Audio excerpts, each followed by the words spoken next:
몇 달 전 영국 사회가 조용히 뒤흔들리는 사건이 하나 있었습니다. 연간 학비 약 9천만 원에 달하는 영국 최고 명문 이튼 칼리지의 학생들이 한국 수학여행을 다녀온 뒤 소셜미디어에 글을 올렸고, 그 글 하나가 영국 전역에 불꽃처럼 번져나갔습니다. 서울에 가보세요. 런던은 낡은 박물관일 뿐입니다. 영국이 선진국의 원조라고요. 서울에 가보세요. 런던이 부끄러워집니다. 이 말을 남긴 사람들은 영국 상류층의 자제들이었고, 제국의 자부심을 먹고 자란 17살의 이튼 학생들이었습니다. 영국 사회는 격분했습니다.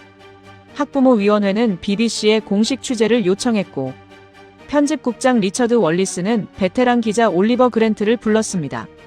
올리버 그랜트, BBC 탐사보도 선임기자 28년 차. 케임브리지에서 정치학을 전공했고 시리아 내전 한복판에서도 카메라를 놓지 않았던 사람입니다. 소말리아 기근 현장에서 3주를 버텼고, 브렉시트 특별 취재로 영국 방송계 최고 권위인 바프타 후보에 오른 기자였습니다. 28년간 전쟁터를 다니면서 단 한 번도 감정에 흔들린 적이 없었고, 총탄이 날아드는 취재 현장에서도 눈물을 보이지 않았던 사람이었습니다. 그런 그가 한국에서 완전히 무너졌습니다. 그것도 전쟁터에서가 아니라 한강변 벤치에서. 그리고 17살 학생이 전해준 할머니의 결혼 반지 이야기 앞에서였습니다. 오늘 전해드릴 이야기는 그 기자가 한국에서 보고 느끼고 쓴 기록입니다. 그리고 이것은 동시에 한국에 사는 여러분이 너무도 당연하게 여기고 있지만 세계 어느 곳에서도 당연하지 않은 것들에 대한 이야기입니다. 자랑스러운 대한민국 여러분들의 많은 댓글로 응원 바랍니다. 지구촌 곳곳에 감동 실화를 전합니다. 구독과 좋아요 큰 힘이 됩니다. 감사합니다. 저는 올리버 그랜트입니다. 뉴욕 존 FK 공항에서도, 런던 히드로 공항에서도, 파리 샤를 드골 공항에서도 저는 본능적으로 주변을 살핍니다. 통제 인력이 몇 명인지, 줄이 얼마나 꼬여 있는지, 누가 소리를 지르고 있는지를 확인하는 것이 28년간 전쟁터를 다니며 몸에 밴 습관이었습니다. 그런데 인천공항에 내려 입국장으로 향하던 순간 저는 이상한 경험을 했습니다. 500명이 넘는 사람들이 줄을 서 있었습니다. 저는 본능적으로 통제 인력을 찾았습니다. 한 명도 없었습니다. 그런데 줄은 완벽했습니다. 소리를 지르는 사람도 없었고, 끼어드는 사람도 없었고, 캐리어를 밀치는 사람도 없었습니다. 이것이 제가 한국 땅을 밟고 5분 만에 목격한 장면이었고, 그리고 이것은 시작에 불과했습니다. 그날 비행기를 타기 전을 먼저 말씀드려야 할 것 같습니다. 편집국장 리처드 월리스가 저를 불렀을 때 그의 말은 간단했습니다. 올리버, 가서 냉정하게 팩트 체크하고 와. 아이들이 뭔가에 홀린 거야. 저도 같은 생각이었습니다. 출발 전 사전 취재에서 만난 영국 상류층의 반응은 한결같았습니다. 런던 시티의 한 펀드 매니저는 이렇게 말했습니다. 아시아가 부지런한 건 인정하지만 문명의 깊이가 다르지. 전직 외무부 동아시아 담당관은 코웃음을 치며 말했습니다. 한국은 우리 젊은이들이 한국전쟁 때 피 흘려 지켜준 나라 아닌가. 거기서 배울 게 있다고. 옥스퍼드 아시아학 연구소의 헬레나 크로포드 교수는 화상 인터뷰에서 이렇게 말했습니다. 한국의 경제 성장은 인정합니다만 시민사회의 성숙도는 영국과 비교 대상이 아닙니다. K-팝과 삼성 말고 뭐가 있습니까? 저는 그 말을 다큐 도입부에 쓰려고 별표까지 쳐뒀습니다. 완벽한 전문가 코멘트라고 생각했으니까요. 이 교수가 나중에 어떻게 되는지는 뒤에서 말씀드리겠습니다. 출발 직전에 문제의 학생을 만났습니다. 해리 윈스턴, 17살. 아버지가 런던 시티 대형 투자은행 회장인 집안의 아이였습니다. 카페에서 마주 앉았을 때 이 학생의 눈빛이 진지했습니다. 그랜트 씨. 저도 처음엔 한국을 무시했어요. 유럽과 미국만이 세계의 중심이라고 배웠으니까요. 그런데 인천공항에서 5분 만에 제가 배운 모든 것이 흔들렸어요. 17살짜리 입에서 나온 말치고는 섬뜩할 만큼 무거웠습니다. 하지만 저는 반신반의했습니다. 직접 보면 별거 아닐 거라고 생각했습니다. 비행기 안에서 다큐 결론을 미리 정해놨습니다. 제목도 써뒀습니다. 극동의 신기루. 이튼 학생들은 한국에서 무엇에 홀렸나. 깔끔하게 정리하고 돌아오면 되는 취재라고 생각했습니다. 그때까지만 해도요. 그런데 인천공항에 내리는 순간 그 구성안은 영원히 쓸 수 없게 됩니다. 비행기에서 내려 입국장으로 향하는 통로를 걷고 있었습니다. 12시간의 비행이 온몸에 쌓여 있었고 빨리 호텔 침대에 눕고 싶다는 생각뿐이었습니다. 그런데 입국 심사장 앞에 도착하는 순간 다리가 멈췄습니다. 500명은 좋게 넘어 보이는 사람들이 두 줄로 가지런히 서 있었습니다. 저는 본능적으로 주변을 둘러봤습니다. 통제 인력을 찾으려고요. 런던 히드로 공항이라면 이 정도 인원의 보안 요원 수십 명은 기본입니다. 줄이 꼬이면 무브 얼렁하는 고함이 터지고 캐리어가 부딪히면 블러디 헬 소리가 터미널을 채우거든요. 그게 대영 제국 수도의 관문입니다. 그런데 여기는 눈에 띄는 통제 인력이 없었습니다. 멀리 구석에 공항 직원 두어 명이 서 있을 뿐이었습니다. 그런데도 수백 명이 두 줄로 가지런히 서서 앞사람과의 간격을 일정하게 유지하고 있었습니다. 아무도 큰 소리로 떠들지 않았습니다. 줄이 천천히 움직이기 시작할 때였습니다. 앞에 있던 중년 남자가 실수로 캐리어를 옆 사람 발등 위로 굴렸습니다. 저는 순간 긴장했습니다. 런던이었다면 고함이 터지고 매니저를 찾는 소동이 벌어졌을 장면이었습니다. 그런데 발을 밟힌 여성이 괜찮다며 손을 저었고 실수한 남자가 깊이 고개를 숙여 사과했습니다. 그걸로 끝이었습니다. 입국 심사는 1분도 걸리지 않았고 수화물을 찾는 곳에서는 한 노인이 무거운 짐을 들어올리려 S자 옆에 있던 젊은이가 자연스럽게 다가가 들어줬습니다. 아무도 시키지 않았는데, 카메라가 비추고 있는 것도 아닌데, 감시 없는 질서. 그것이 제 첫 번째 메모였습니다. 그날 밤 잠을 잘 수가 없었습니다. 시차가 몸을 완전히 뒤집어 놓았습니다. 새벽 2시. 결국 포기하고 호텔 로비로 내려갔습니다. 프론트 직원이 물었습니다. 산책하시려고요. 이쪽으로 나가시면 편의점도 있고 강변 산책로도 가까워요. 아무렇지 않은 얼굴이었습니다. 새벽 2시에 외국인 남자가 혼자 나간다는 건데 걱정하는 기색이 전혀 없었습니다. 런던이었다면 you sure please be careful이라는 말이 반사적으로 나왔을 겁니다. 호텔 문을 나서는 순간 28년간 몸에 밴 경계 본능이 작동했습니다. 주변을 살피고 어두운 골목을 확인하고 주머니에 손을 넣어 뭔가를 쥐었습니다. 열쇠든 핸드폰이든 시리아에서든 소말리아에서든 런던에서든 어두운 거리에 나서면 반사적으로 하는 행동이었습니다. 영국 남자도 예외가 아닙니다. 런던의 밤은 남자에게도 안전하지 않거든요. 런던의 새벽 2시를 아십니까? 영국은 세계에서 칼부림 범죄가 가장 심각한 나라 중 하나입니다. 매년 수만 건의 칼부림 사건이 발생하고 10대 청소년까지 칼을 품고 다닙니다. 산성 물질을 얼굴에 뿌리는 산성 공격이 사회 문제가 된 나라입니다. 런던 전역에 CCTV가 600만 대가 운용됩니다. 영국 전체 인구 6,700만 명 대비 11명당 카메라 한 대꼴이고 세계에서 가장 많은 감시 카메라를 운용하는 나라 중 하나인데도 범죄는 줄지 않습니다. 그런데 서울의 새벽 2시는 달랐습니다. 가로등이 일정한 간격으로 켜져 있었고 편의점 불빛이 골목을 밝히고 있었습니다. 편의점 안에 사람 서너 명이 앉아 라면을 먹고 있었습니다. 새벽 2시에 유리벽으로 된 가게에 문도 안 잠그고 사람들이 앉아 있는 겁니다. 편의점 주인은 졸고 있었습니다. 문은 활짝 열려 있었습니다. 그때 앞쪽에서 한 사람이 걸어오는 게 보였습니다.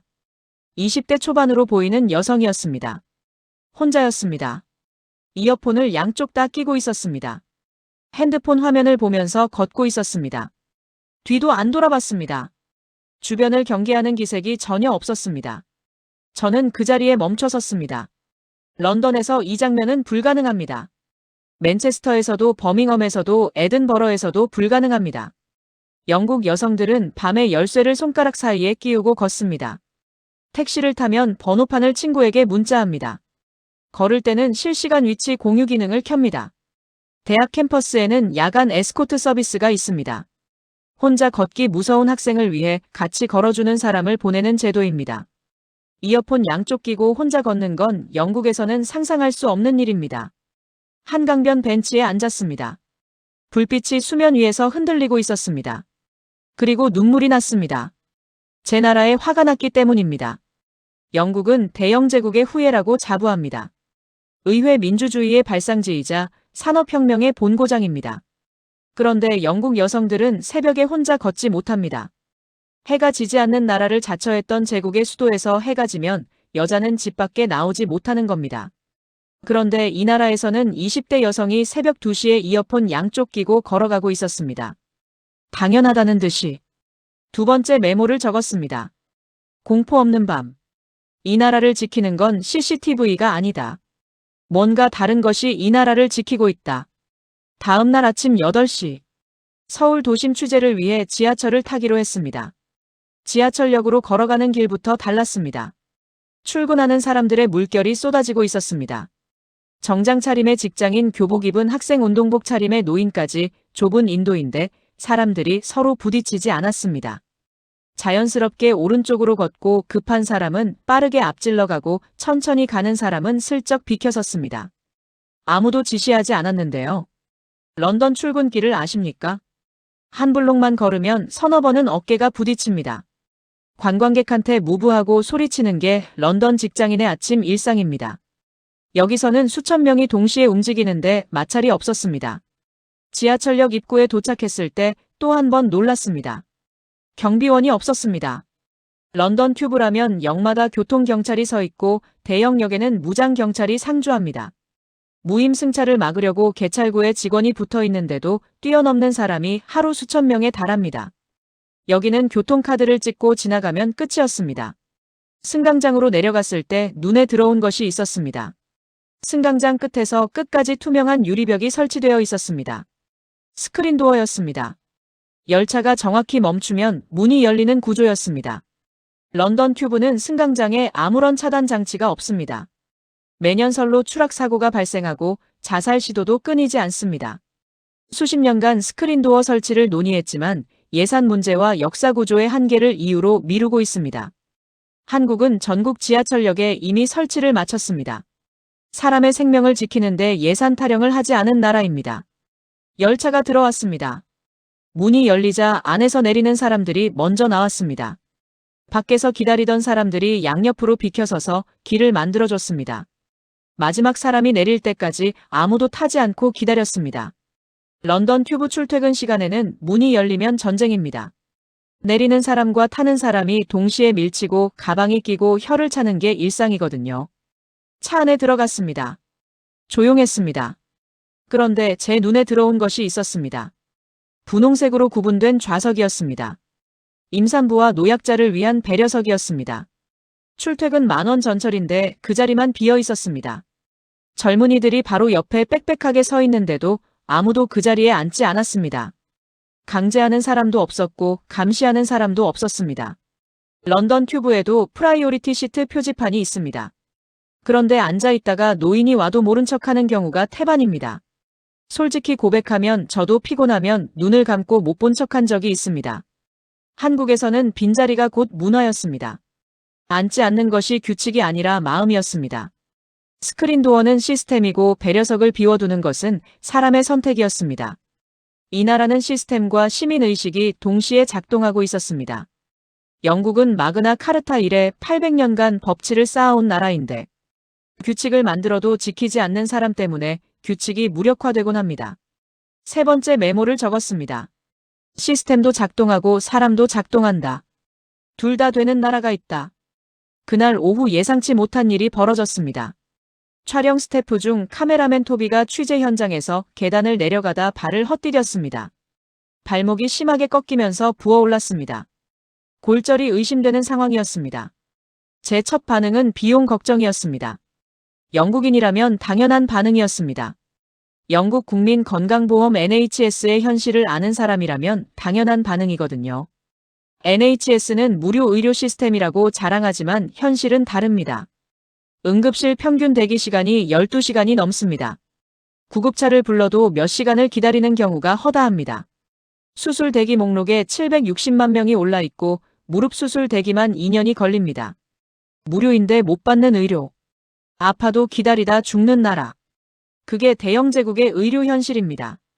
한국 응급실에 도착했습니다. 접수해서 5분. 대기 20분. 엑스레이와 처치와 처방까지 포함해서 총 2시간이면 끝났습니다. 그런데 진짜 충격은 비용이었습니다. 토비는 보험이 없는 외국인이라 100% 본인 부담이었습니다. 전부 합쳐서 7만 원이었습니다. 약 42파운드였습니다. 저는 직원에게 다시 물었습니다. 42파운드요. 파운드가 아니라 원이요. 직원이 웃으면서 영수증을 다시 보여줬습니다. 맞았습니다. 42파운드. NHS는 무료를 자랑하지만 12시간을 기다려야 하고 한국은 42파운드를 내지만 2시간 만에 끝나는 겁니다. 세계 11번째 경제대국이 보험도 없는 외국인에게 이 가격으로 즉시 치료를 해주는 나라였습니다. 네 번째 메모를 적었습니다. 영국에서는 무료인데 못 받고 이 나라에서는 42파운드에 즉시 받는다. 부산 취재를 위해 차량으로 이동했습니다. 경부고속도로에 진입하는 순간 첫 인상이 강렬했습니다. 노면이 매끄럽고 차선이 선명하고 차들의 흐름이 부드러웠습니다. 중간에 휴게소에 들렀는데 화장실이 깨끗했습니다. 매점도 깔끔하게 정돈되어 있었습니다. 영국 고속도로 휴게소를 떠올리면 이해가 빠를 겁니다. 화장실 바닥에 물이 고여 있고 비누가 떨어져 있고 냄새가 코를 찌르는 곳이 한두 군데가 아닙니다. 여기는 달랐습니다. 가이드가 아무렇지 않게 말했습니다. 이 고속도로가 1970년에 완공됐습니다. 저는 되물었습니다. 1970년이요. 50년 넘은 도로가 이 상태라고요. 영국 도로의 현실을 아시는 분이라면 제가 왜 놀랐는지 이해하실 겁니다. 영국 전역에 포트홀이라고 불리는 도로 구덩이가 만연합니다. 매년 수십만 건의 포트홀 민원이 접수되고 차량 타이어가 터지고 서스펜션이 망가지는 사고가 속출합니다. 지방 도로는 더 심각합니다. 영국 도로가 개발도상국 수준이라는 자조가 BBC 뉴스에 버젓이 나올 정도입니다. 도로 보수 예산은 매년 삭감됩니다. 50년 된 도로를 이 상태로 유지한다는 게 영국인 입장에서는 믿기 어려운 일이었습니다. 한국은 끊임없이 보수하고 확장해서 50년 넘은 고속도로를 신설도로처럼 유지하고 있었습니다. 가이드가 경부고속도로의 역사를 들려줬습니다. 1968년 착공, 1970년 완공. 당시 한국의 1인당 국민소득이 200달러도 안 되던 시절이었다고 합니다.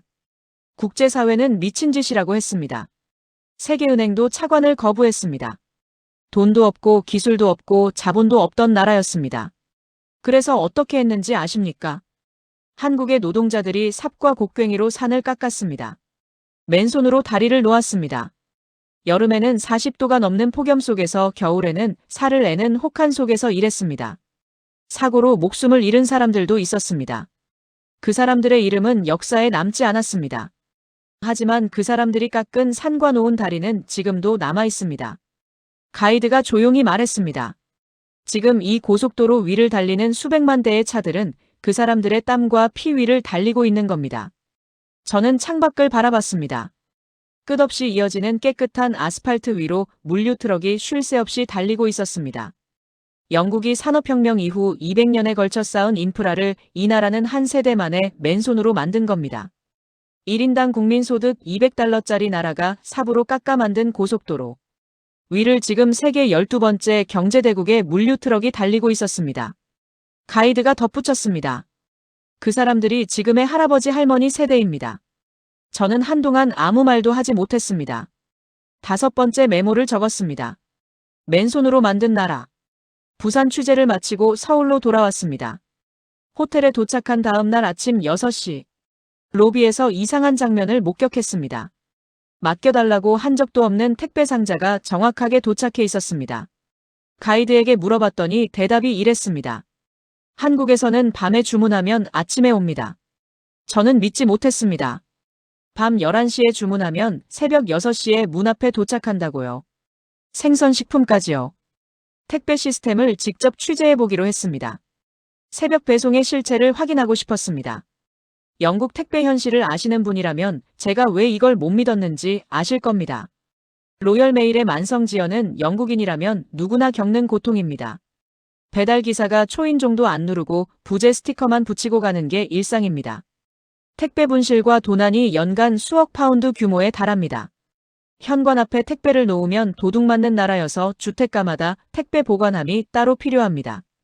아마존 택배를 현관에 두면 30분 안에 사라지는 게 영국입니다. 그런데 한국에서는 현관 앞에 택배가 하루 종일 놓여 있어도 아무도 손대지 않는다고 했습니다. 처음에는 과장이라고 생각했습니다. 그래서 직접 확인해 봤습니다. 호텔 주변 아파트 단지를 걸어봤습니다. 정말이었습니다. 복도마다 택배 상자가 놓여 있었습니다. 아침에 배달된 것도 있고 전날부터 놓여 있었을 것 같은 것도 있었습니다. 아무도 건드리지 않았습니다. 공항에서 봤던 질서, 새벽거리에서 봤던 안전, 그리고 현관 앞 택배. 전부 같은 뿌리에서 나온 것이었습니다.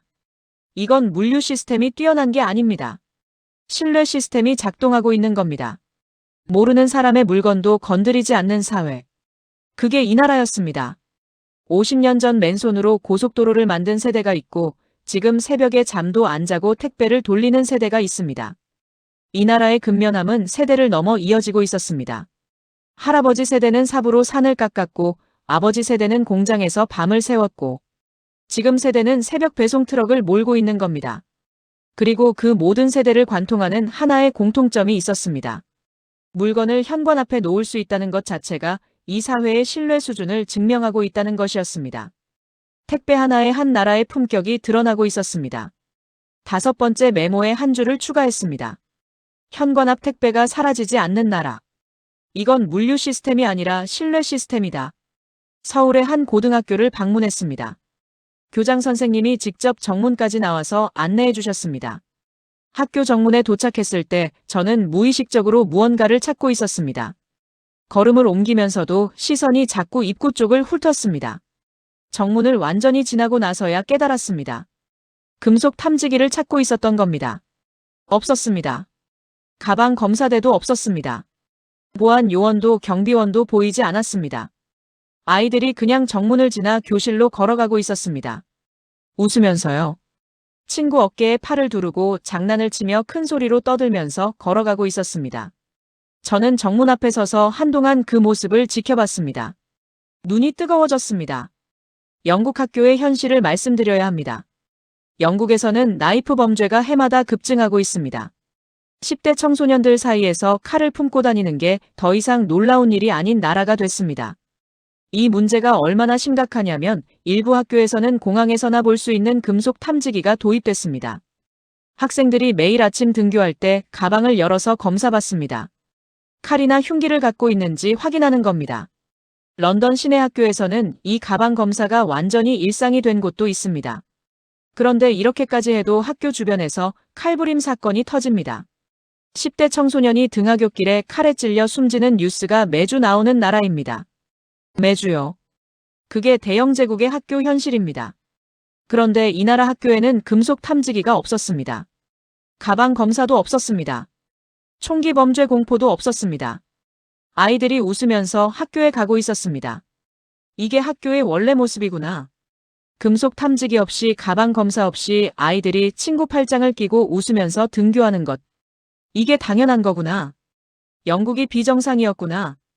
그 생각이 머리를 세게 때렸습니다. 점심시간이 됐습니다. 전교생이 급식실로 이동했습니다. 저도 따라 들어갔습니다. 급식실 풍경이 인상적이었습니다. 학생들이 한 줄로 가지런히 서서 식판을 들고 차례차례 배식을 받고 있었습니다. 식판 위가 눈에 들어왔습니다. 밥과 된장국과 불고기와 시금치나물과 김치 그리고 배 한 조각까지. 영양사가 매일 설계한 균형 잡힌 한 끼라고 했습니다. 이런 급식이 초등학교부터 고등학교까지 전국 모든 학교에서 제공된다는 거였습니다. 저는 가이드에게 물었습니다. 이 식사비는 학생마다 다르게 내나요? 저소득층만 무료인가요? 아닙니다. 전교생 전원입니다. 저는 식판을 들고 줄을 선 학생들을 바라봤습니다. 교복이 똑같았습니다. 식판이 똑같았습니다. 밥이 똑같았습니다. 부잣집 아이도 형편이 어려운 집 아이도 같은 줄에 서서 같은 밥을 받아 먹고 있었습니다. 누가 부유하고 누가 가난한지 이 급식실 안에서는 절대로 구분할 수가 없었습니다. 영국 학교 급식의 현실이 떠올랐습니다. 영국은 유료 급식이 기본입니다. 한 끼에 2파운드에서 3파운드 한화로 약 3,500원에서 5,000원 정도 됩니다. 가정 형편이 어려운 아이들은 무료 급식 대상자로 등록됩니다. FSM이라고 합니다. 문제는 이 시스템 자체가 낙인이 된다는 겁니다. 별도의 카드를 써야 하거나 계산대에서 FSM 표시가 화면에 뜨거나 다른 아이들이 금방 눈치를 챕니다. 쟤는 무료 급식이에요.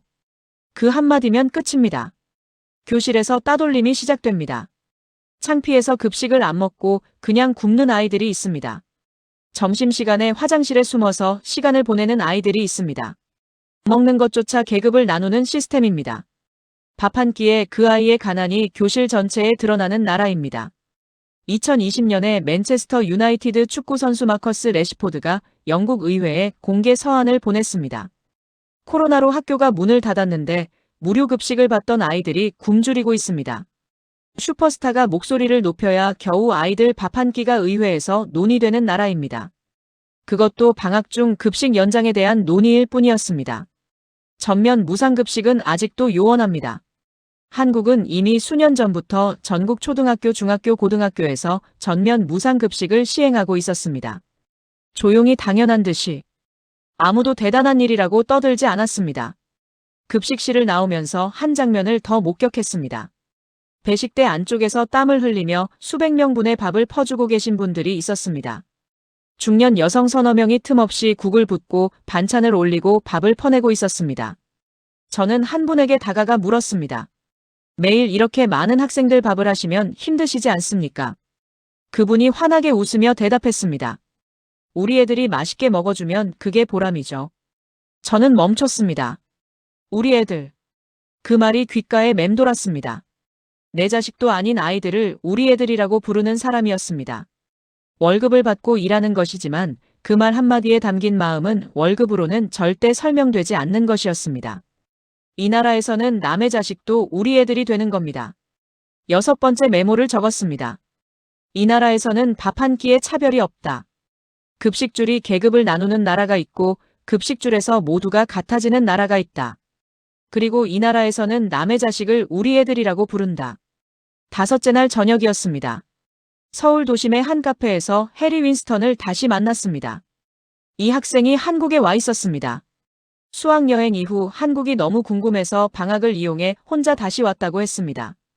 17살짜리가 부모 반대를 무릅쓰고 혼자 비행기를 탄 겁니다. 저는 솔직하게 말했습니다. 내가 왜 그런 글을 썼는지 이제 이해한다. 해리가 고개를 끄덕이더니 이야기를 시작했습니다. 그랜트 씨, 저는 이튼에서 노블레스 오블리주를 배웠어요.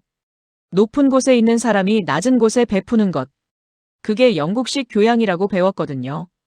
그런데 한국에서 본 건 노블레스 오블리주가 아니었어요. 해리가 계속했습니다. 한국 지하철에서 정장 입은 사람이랑 대학생이 나란히 서 있는 걸 봤어요. 고급 레스토랑 사장님이 지하철 타고 출근하고 대기업 간부가 버스에서 노인한테 자리를 양보하는 거예요. 이튼에서는 상상도 못할 일이잖아요. 그러더니 저를 똑바로 보며 물었습니다.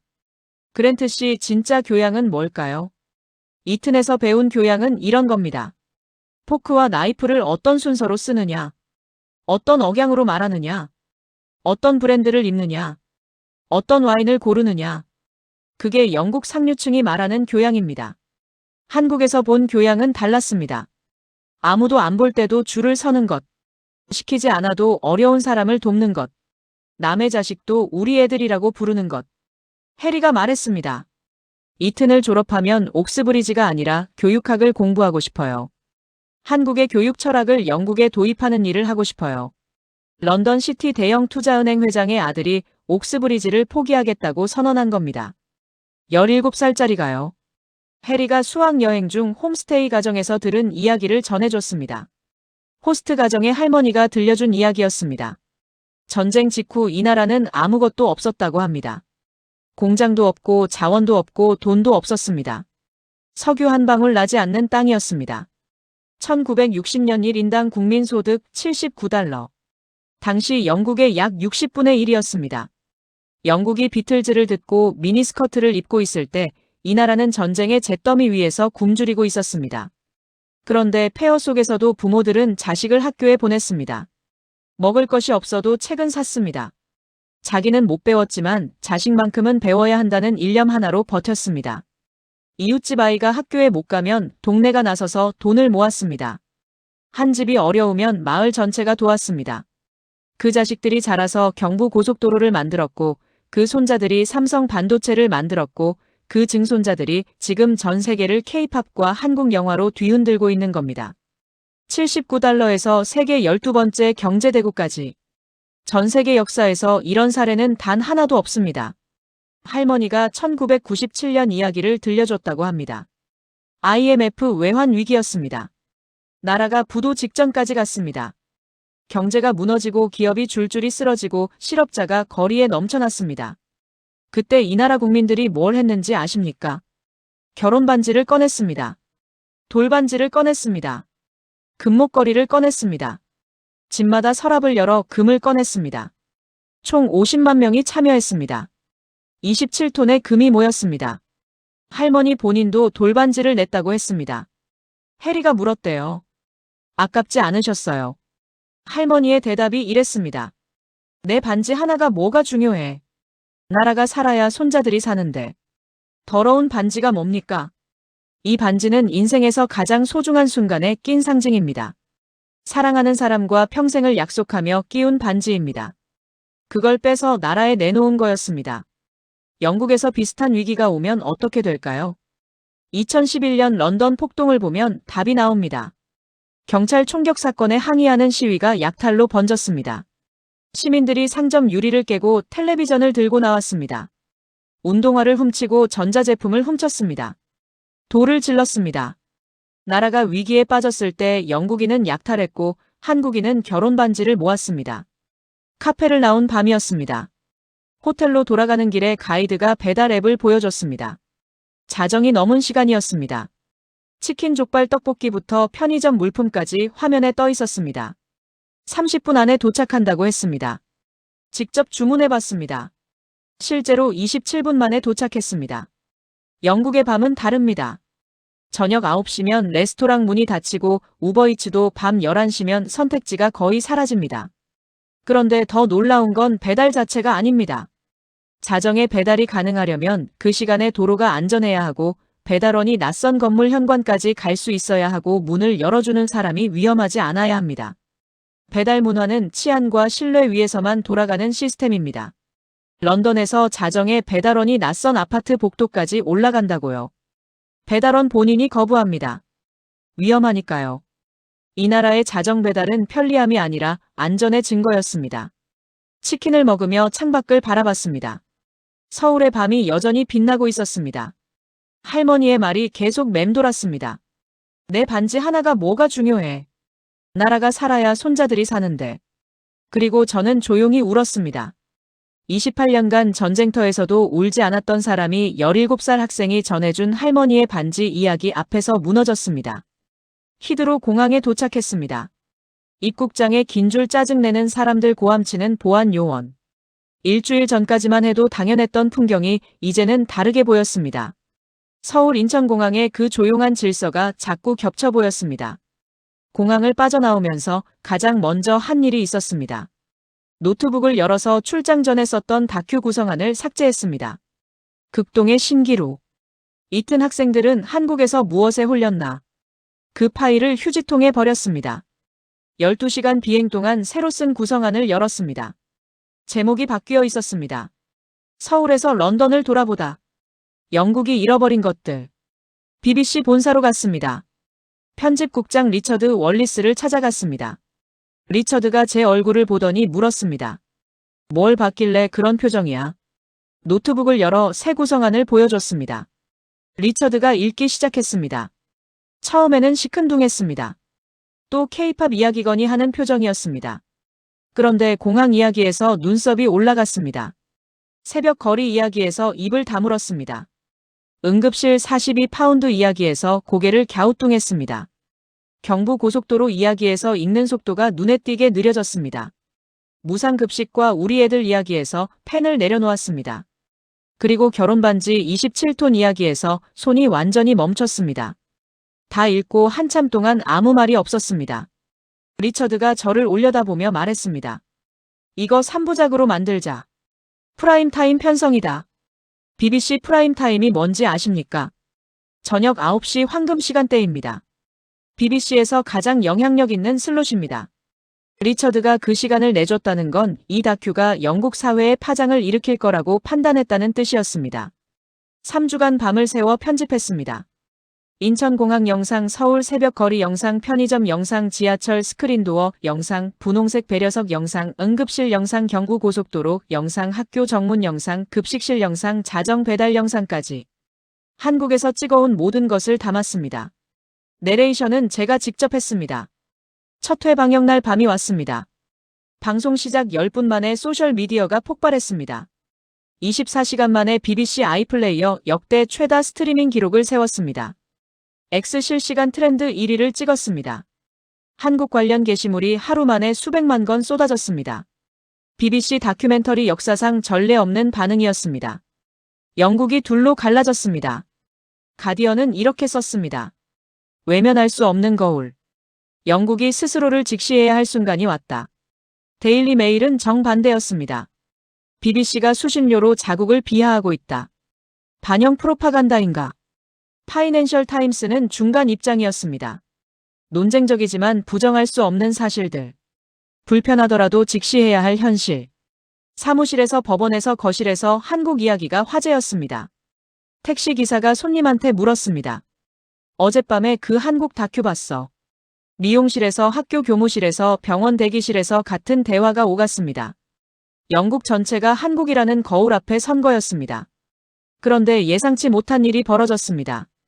출발 전에 인터뷰했던 옥스퍼드의 헬레나 크로포드 교수가 BBC 생방송에 출연해 반박을 시도한 겁니다. K-팝과 삼성 말고 뭐가 있습니까? 라고 했던 바로 그 사람이었습니다. 교수가 말했습니다. 이 다큐멘터리는 편향적입니다. 한국의 긍정적인 면만 부각시키고 높은 자살률, 극심한 입시 경쟁 저출생 문제를 왜 다루지 않았습니까? 앵커가 물었습니다. 교수님, 한국 응급실에서 외국인이 보험 없이 42파운드에 치료받은 건 사실입니까? BBC NHS 응급실 평균 대기 시간이 12시간이 넘는 건 사실입니까? 교수가 말을 잇지 못했습니다. 앵커가 마지막으로 물었습니다. 교수님은 한국에 가보신 적이 있습니까? 침묵이 흘렀습니다. 없습니다. 방송 후 여론이 다시 폭발했습니다. 가보지도 않고 비판하는 학자. 책 위에서 세계를 판단하는 사람. 댓글이 수만 개 달렸습니다. 다음 날 크로포드 교수가 공식 사과문을 발표했습니다. 다큐멘터리 3부작을 모두 시청했습니다. 인터뷰에서 했던 발언을 철회합니다. 한국에 대해 다시 공부하겠습니다. K-팝과 삼성 말고 뭐가 있냐고 했던 사람이 직접 보지도 않고 판단했던 자신의 오만을 인정한 겁니다. 저는 그 사과문을 읽으면서 생각했습니다. 나도 똑같았구나. 불과 한 달 전까지 나도 저 사람과 같은 자리에 서 있었구나. 극동의 신기루라는 제목을 써놓고 결론부터 정해놓고 비행기를 탔던 사람이 바로 나였습니다. 한국이라는 나라는 직접 밟아보지 않으면 절대 모릅니다. 책으로 읽어서도 안 되고 뉴스로 봐서도 안 됩니다.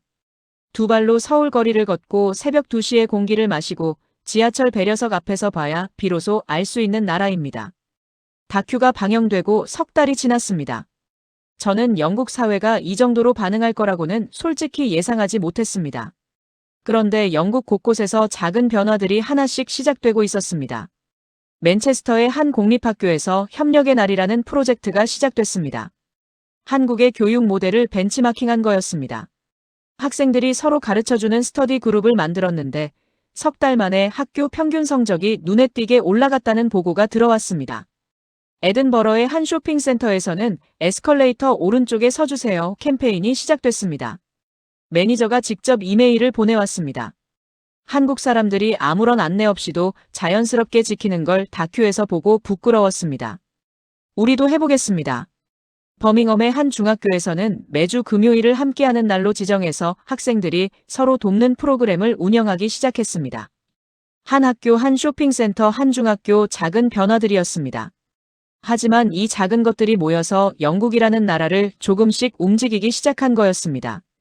그리고 영국 의회에서 학교 급식 개혁 논의가 다시 불붙었습니다. 의원들이 목소리를 높였습니다. 한국처럼 전면 무상급식을 도입해야 한다. 한 끼에 아이들의 자존심이 짓밟히는 시스템을 더 이상 방치할 수 없다. 마커스 레시포드가 소셜미디어에 다큐를 공유하며 한마디를 남겼습니다. 이 나라에서는 모든 아이가 같은 밥을 먹습니다. 우리는 왜 못합니까? 그 글이 수백만 번 공유됐습니다.